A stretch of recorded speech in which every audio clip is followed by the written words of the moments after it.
Okay, so I have an Echeveria Bluebird that's ready to propagate. I've taken it out of its original container so I can break up the dirt a little bit, and I've broken away a couple leaves for propagation.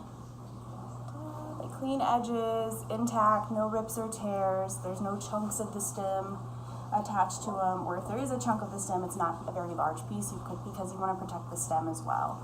So I'm going to keep breaking away the lowest level of leaf at a time. Good. I'm just checking the health, make sure there's no bugs. Some of them have a little bit of damage, like they maybe got too much light under the grow light, which I'm not surprised. I need to back off a little bit, but just put these away.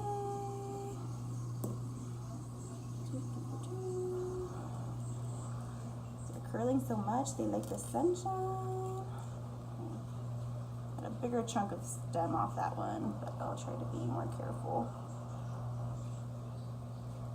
And while I'm doing this, I'm looking at the base of each leaf to make sure that the stem is looking healthy, because we want to check for rot, pests, any fungus, weird stuff that shouldn't be there, dirt, just housekeeping stuff for the plant.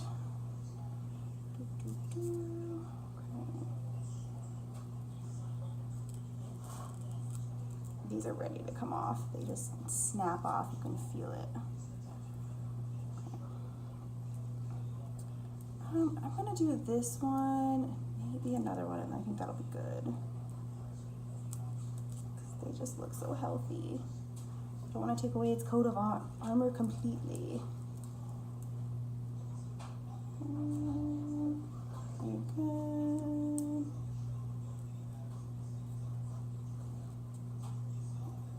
Okay, and it's getting tougher to remove them, so I'm going to stop after this one, just to make it a little bit more symmetrical.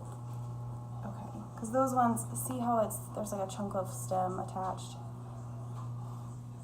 I could have probably kept that one on for a little longer, but that's okay. So I'll break up this dirt.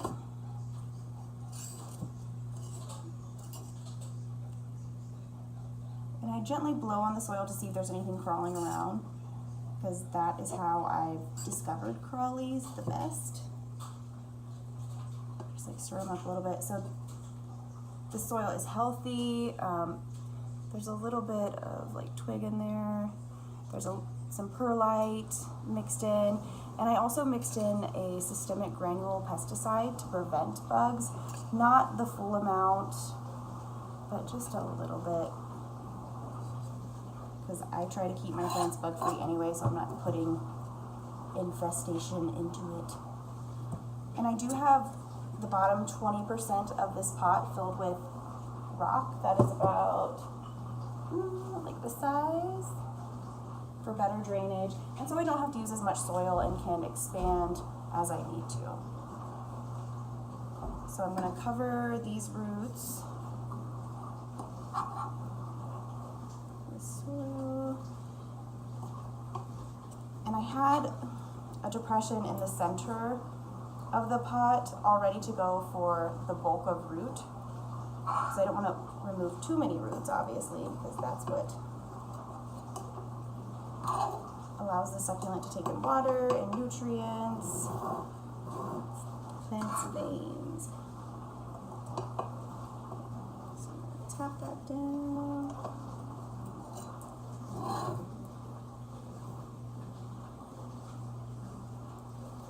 And since I'm not going to plant anything else with this one, I'm going to tap it down and try to get it centered. This lower one is, nope, it's stuck. Okay, it's coming off.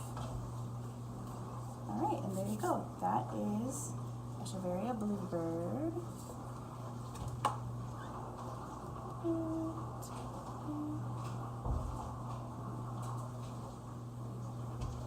Make sure you can see it. Okay, so I'll put this in here.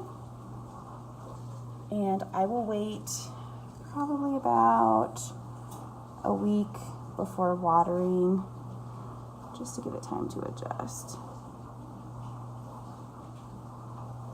And that's it.